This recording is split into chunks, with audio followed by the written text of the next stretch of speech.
Okay, so welcome back. This is video number 2, and we are going to talk about researching profitable plugin ideas. So don't worry about anything else except for getting an idea of what's out there and different ideas that you could potentially create.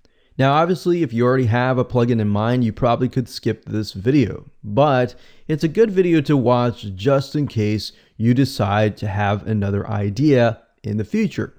So let's do some quick research to show you what plugins are in demand by looking at what we call consumer demand. And that's really what drives whether or not your plugin is going to be profitable or not, whether or not there is a need out there. So there are two ways of doing this. Either there are many plugins out there already, and you can look at them and look what's wrong with them and see what people are saying and improve on that, which is actually the easiest way to go about doing this and can be very profitable. Or you can develop your brand new idea. Plugin doesn't exist or anything like that. But with that, it's a little bit more time to try to figure out consumer demand, but there are ways of going about doing that. So consumer demand is really, really important here. So I really want to drive that home. All great WordPress plugins are born out of problems that people are facing. So if this is a problem that you're facing, that's great. Then you can associate with that. You know exactly how that feels. If this is a problem that you do not face, but you can research it and figure out how people are feeling about it, what people are doing about it to solve that issue, and how your WordPress plugin can speed the process up, then that's a good thing as well. But you really want to get into the brain of the consumer. So let me go ahead and show you how to find consumer demand through the use of free keyword tools and how to start with Google and research from that point on. Now, before I jump in and start talking about consumer demand or anything like that, I want to talk briefly about what you should be looking for as you're looking for the consumer demand. Now, obviously, when it comes to any type of software or WordPress plugin, what you're trying to look for is you're trying to find some sort of tedious process that takes time, and it's a very manual process. So what I mean by that is something that somebody actually does either on their computer or wherever else, and it's just taking a lot of time. And you have to speed that process up. And they're willing to pay for the ability to speed that process up. All right, so if you look at most WordPress plugins, they basically speed a process up, or they help you in some sort of way. They basically take some process that could take anywhere from a couple hours to a couple days or even a couple weeks, and it speeds the whole process up, thereby saving you time. That's one of the reasons why most people buy pieces of software, because it automates the process. So as you're looking through for consumer demand, or as you're looking for plugins, you want to find something that is sort of a pain point, meaning it's really frustrating because you have to take all this time to actually do it. All right, so if we head back over to Google here, and if we think about it for just a second, if we think that softwares often are born from frustrations.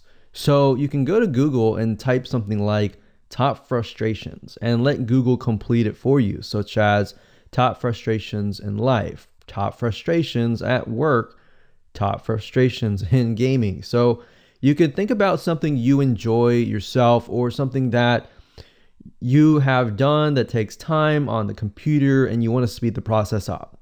All right. But usually this process with a WordPress plugin needs to be something that is on your website. So top frustrations related to maybe your website. And then go from there and try to figure out what these top frustrations are.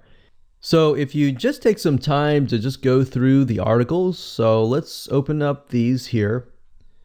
And you may or may not find the WordPress plugin that you're looking for, but you're kind of getting an idea of what is happening on the website itself. So we can see like playing Messenger, lacking communication, changes, continuous edits.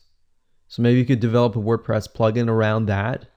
Wavering deadlines, time management. You can develop a WordPress time management plugin.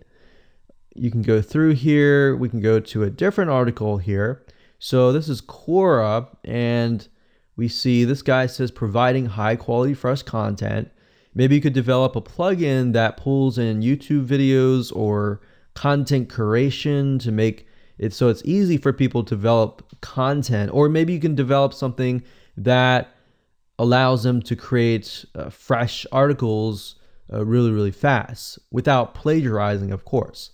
And then we go down and let's look at a different article. What are your top 3 frustrations with your website? Too much content that overwhelm the reader, user design and user experience, directing the user to the right content and workflow. So going through here, what you're looking for is a pattern. If you can see several people saying, I have problems because just finding fresh content is just a big roadblock in my life. If you see tons of people saying that, the next thing you want to do is you want to head on over to wordpress.org/plugins over here. And then you want to type that in. So we could type in something like time management and see what we get. So as we can see, a good amount of plugins, and we can see, if we can see more plugins, that means there is definitely a demand. Now, if you see a lot of plugins, but there's no feedback or ratings or anything like that, that might not be a good sign. But another thing you can do is you can see a lot of times you'll have like a really good plugin, but nobody leaves any reviews, right? So we got 4.5 stars out of 5, 22 reviews. But if you look down on the bottom left-hand corner of these boxes, you can see that 40,000 people installed it. All right, so that definitely shows there is a demand for that plugin. So if we look over here, easy appointments, 3,000 installs, 100,000 installs for events manager.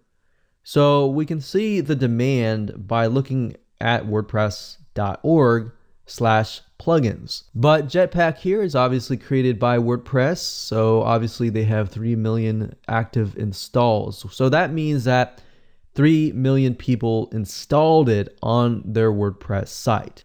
So what you want to do is you want to go through here and find a WordPress plugin that really stands out to you. So let's say we want to click on this one here, and you want to get an idea of what it does. And then you want to take a look at the 1-star ratings. Why 1-star ratings? Because you want to find people's frustrations. You want to see if you can find a pattern. Now, if this WordPress plugin is really good and you're asking, how can I compete with these guys? Well, you can look at the 1-star ratings and see where this plugin falls short. If constantly people are saying this falls short because of this, and this, you can go out and create a WordPress plugin based on that particular shortcoming. And then you come out with it, and you know that it's going to sell because you have so many people that are frustrated. Now, obviously, you need to make sure that people are willing to buy for that, and we'll talk more about that later. But that's just a simple process that you can take by going to Google, typing in top frustrations, website, or things I hate about my website, or something related to WordPress, and then find those and dig deep into those pain points. You can do the same thing with YouTube. You can do the same thing with Facebook. Use the search bar at the top and find frustrations that people have. So that's a good way to kind of figure out consumer demand in the terms of figuring out how many people are frustrated with the specific problem. And that's really what we're trying to drive home. All right, so let's move on to the next video.